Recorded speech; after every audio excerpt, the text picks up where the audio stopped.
வணக்க மக்களே. நம்மளுடைய உடல்ல ரத்தத்தை நம்ம பார்த்தீங்கன்னா அதிகரிச்சுக்கிறதுக்கு என்னென்ன விதமான ஆரோக்கியமான உணவுகளை எடுத்துக்கொள்ளணும் அப்படின்றத பத்தி தான் பார்க்க போறோம். உங்களுக்கு ரத்தம் ரொம்ப கம்மியாக இருக்கு அப்படின்னா இந்த ஹீமோகுளோபினுடைய அளவை அதிகரிக்கிறதுக்கு இந்த 10 சூப்பர் ஃபுட்ஸை நீங்க எடுத்துக்கோங்க. ஹீமோகுளோபின் அப்படின்றது சிகப்பு ரத்த அணுக்கள் இருக்கக்கூடிய ஒரு புரோட்டீன் அளவு, ரெட் பிளட் செல்ஸ்ல இருக்கக்கூடிய அந்த புரோட்டீனுடைய அளவு தான் ஹீமோகுளோபின். இது உடலினுடைய மற்ற பாகங்களுக்கு ஆக்சிஜனை செலுத்தி அங்கிருந்து கார்பன் டை ஆக்சைடை உறிஞ்சி நுரையீரலுக்கு கடத்துது. ஸோ அப்படி உங்களுக்கு ஹீமோகுளோபின் அளவு ரத்தத்தில் குறைவாக இருக்கு அப்படின்னா அனிமியா அப்படின்னு சொல்லக்கூடிய ரத்த சோகை நோயால நீங்க அவதிப்படுவீங்க, ரொம்பவும் சோர்வாக இருப்பீங்க.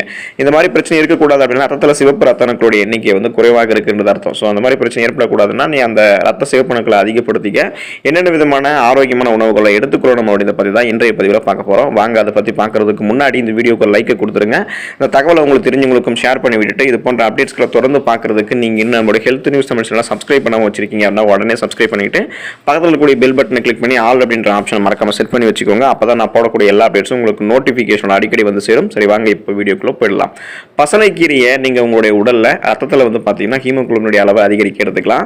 பசலைக்கீரையில இரும்பு சத்து நிறைவான அளவில் இருக்கு. அதோடு ஃபோலின் அப்படின்னு சொல்லக்கூடிய சத்தும் இருக்கிறதால இந்த ரெண்டு சத்துக்களுமே ரத்த செல்களினுடைய உற்பத்தியை உங்களுக்கு அதிகரிக்க செய்யுது. ஸோ ரத்தத்தில் இருக்கக்கூடிய அந்த செல்களுடைய உற்பத்தி அதிகரிக்கும் போது ரெட் பிளட் செல்ஸோட எண்ணிக்கையும் அதிகமாகும். இதனால ஹீமோகுளோபினுடைய அளவு அதிகமாகிறதால அனிமியா அப்படின்னு சொல்லக்கூடிய அந்த ரத்த சோகை போன்ற நோய்கள் எல்லாத்தையுமே நீங்க குணப்படுத்திக்கலாம், வராமல் தடுத்துக்கலாம். இரும்பு சத்து நிறைவாக கிடைக்கிறதுக்கு பசலைக்கீரையை நீங்க எடுத்துக்கோங்க.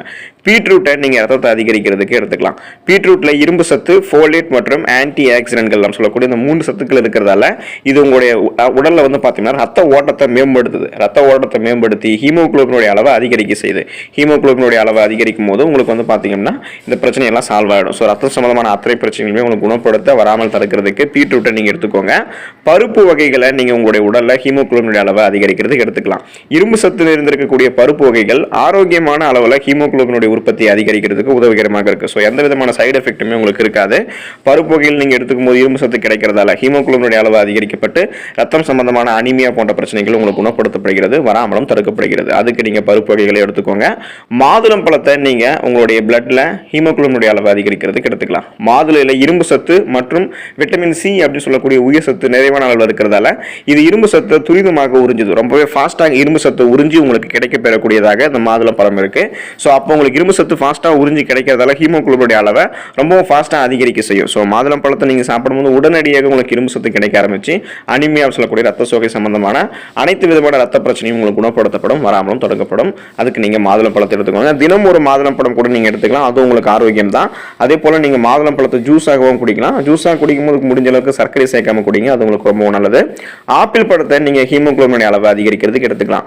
ஆப்பிள் இரும்பு சத்து மற்றும் விட்டமின் சி அப்படின்னு சொல்லக்கூடிய உயிர் சத்து நிறைந்திருக்கக்கூடிய ஒரு பழம். எனவே இது ஹீமோகுளோபினுடைய அளவை அதிகரித்து ரத்த ஓட்டத்தை உங்களுக்கு தடை இல்லாமல் சீராக்குது. ரத்த ஓட்ட தடை இல்லாமல் சீராக்குறதன் மூலமாக உங்களுக்கு ஹீமோகுளோபினுடைய அளவும் கிடைக்கிறதால ரத்த சம்பந்தமான அத்தனை விதமான பிரச்சனைகளும் குணப்படுத்த, வராமல் தடுக்க நீங்க இந்த ஆப்பிள் பழத்தை எடுத்துக்கலாம். பேரிச்சம் பழத்தை நீங்க எடுத்துக்கோங்க. உங்களுடைய உடல்ல அந்த ஹீமோகுளோபின் அளவு ரத்தத்தில் அதிகரிக்க ஆரம்பிக்கும். டேட்ஸ் அப்படின்னு சொல்லக்கூடிய இந்த பேரிச்சையில ஹீமோகுளோபினை அதிகரிக்கக்கூடிய ஆற்றல் நிறைவாக இருக்கு. இரும்பு சத்து வலுவாக இருக்கக்கூடியது இந்த பேரிச்சை பழம்.